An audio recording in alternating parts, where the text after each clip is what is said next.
It is our opinion that there is no such overwhelming national need for a military draft today. The American Civil Liberties Union has not taken a position on registration as such. And actually, as I said, the legislative situation in Washington is such that if Congress does not extend the draft, registration would still remain, and we take no position on that. But we believe, most emphatically, that those people who propose an extension of the draft have not proven that there is any need for that in this country today. There is no overwhelming national need for a draft. Yeah.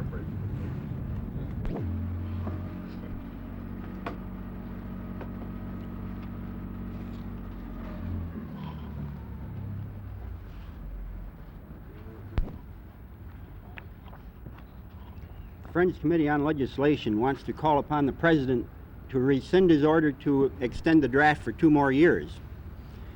We think this is another indication of the President's attempts to hide behind a facade of attempted reforms instead of really solving the problems which cause the protest.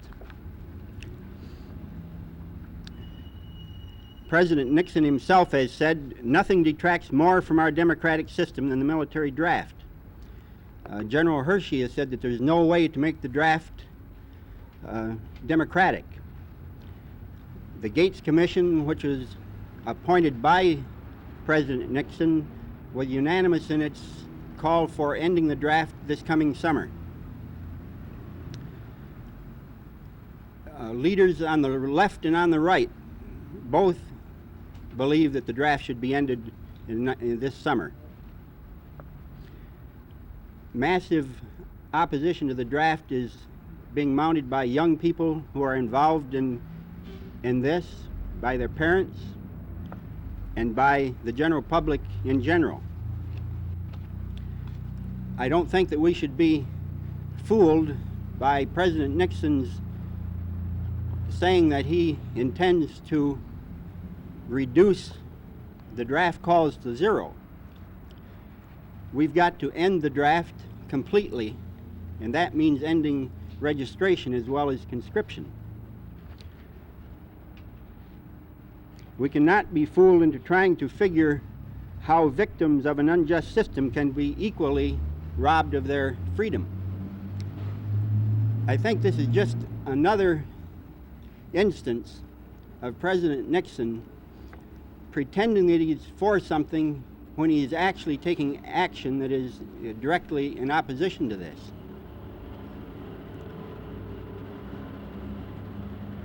Do you want a longer...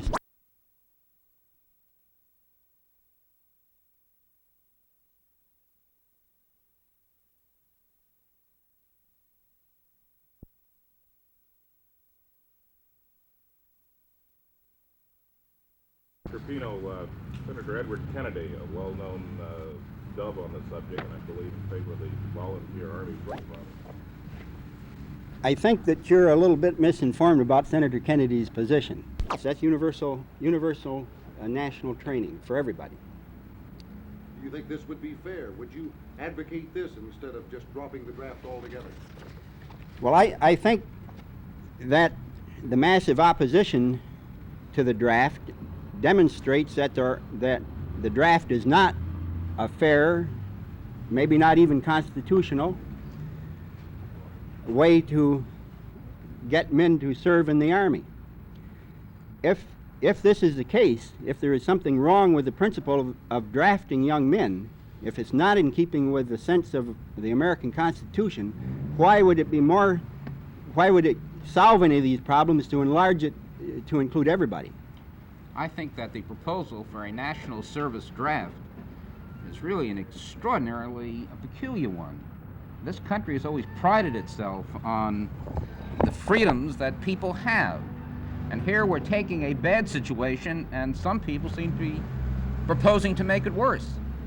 Not the necessity of military defense, but some vague concept of national service becomes the reason for depriving young people of their freedom.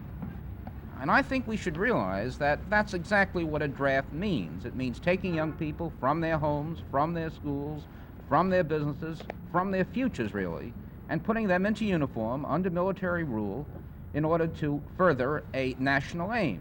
Well, the question, of course, it seems to me, is there a legitimate national interest involved at this time? And I think the burden of proof falls upon those people who propose an extension of the draft. Actually, we have before us proposals incidentally that come out of the Nixon administration. The Gates Commission did propose a program that did not necessitate a draft, and that was a volunteer army that they felt would in the long run be actually a cheaper expenditure of funds. Now here I'm making an assumption which perhaps not all of us may accept, but let's assume that we do need a military force. Let's assume we may need a military force of as much as 3 million men. Well, the cost of such a military force would be approximately $4.5 billion, according to the Gates Commission. And the Gates Commission made the point that because of the professionalism of such a military force, in actuality, this would be a better expenditure of funds than the wasteful draft system that now exists. And of course, it would have the advantage of being a volunteer force rather than a conscripted force. Most countries, well, I think it's important to emphasize that the opposition to the draft cuts across all political lines. Back from a tour of South Vietnam, and after talking to the boys over there,